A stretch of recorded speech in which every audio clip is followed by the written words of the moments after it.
طلع طلع طلع الله.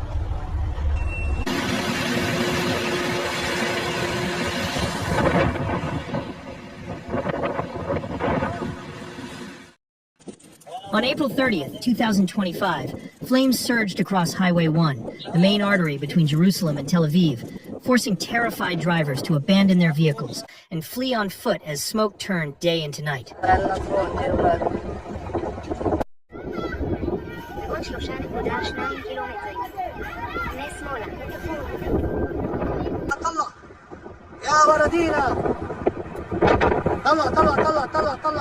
This was not a scene from a disaster film.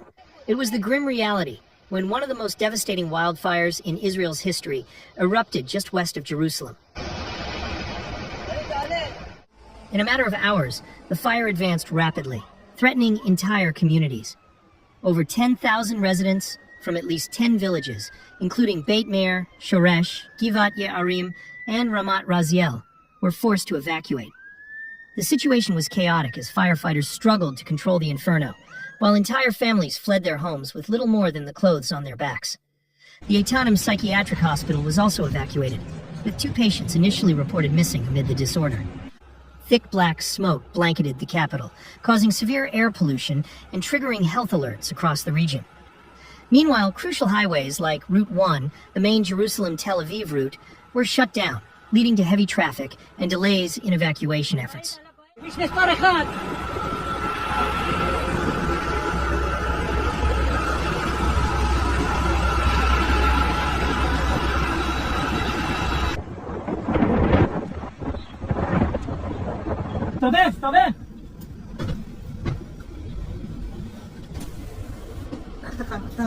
By the end of the day, the fire had consumed more than 17 square kilometers of land, devastating forests, agricultural land, and natural reserves. The firestorm had reached near catastrophic proportions, with wind speeds exceeding 50 kilometers per hour, pushing the flames rapidly through dry, overgrown vegetation.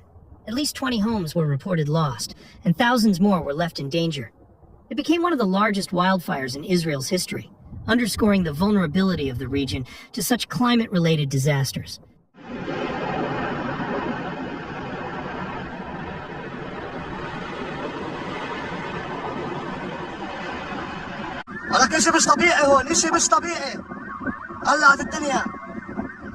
The causes of the fire are still being investigated.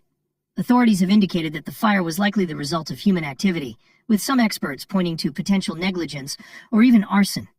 Fire and Rescue Services Commissioner Dedi Simchi confirmed that the fire was man-made, but stressed that investigations were ongoing.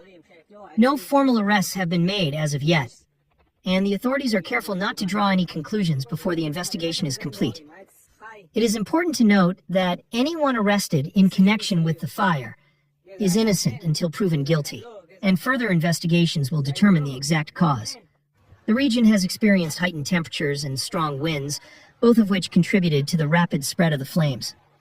Environmental Protection Minister Tamar Zandberg linked the fire to broader climate change patterns, warning that these types of fires are becoming more frequent and intense across the country, especially as the climate crisis continues to take hold.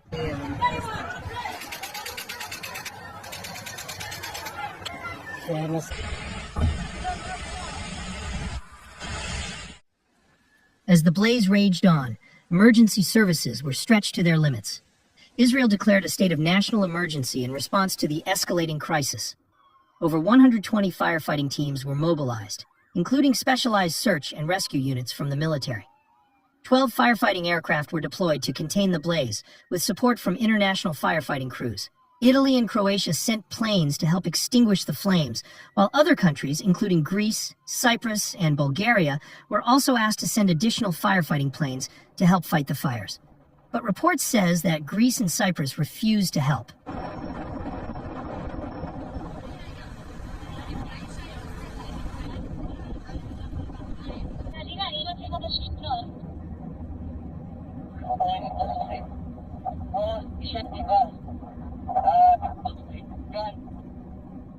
Despite their best efforts, the firefighting teams struggled to access the worst-hit areas, as roads were closed and visibility was severely reduced due to smoke and ash.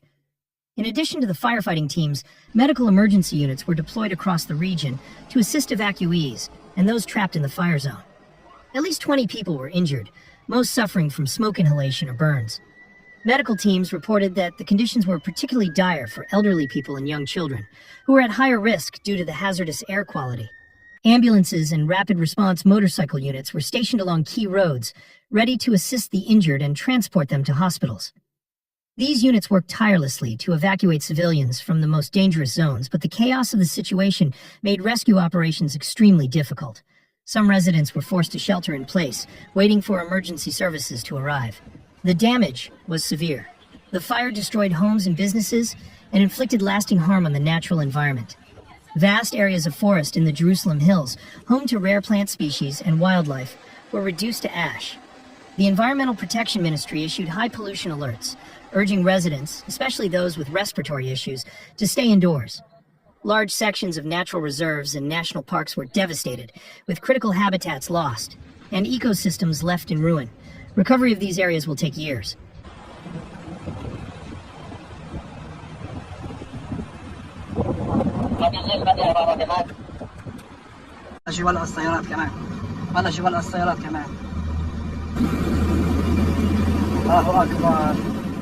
As the fires came under control, focus shifted to relief.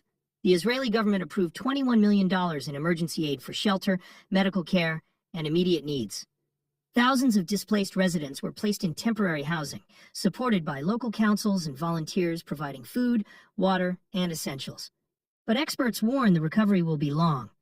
Rebuilding homes and infrastructure will take months, and restoring the damaged land will require major environmental efforts.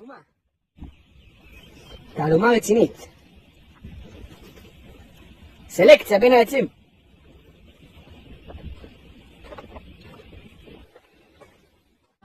תעשי וידאו. אני נוסע, תעשי וידאו.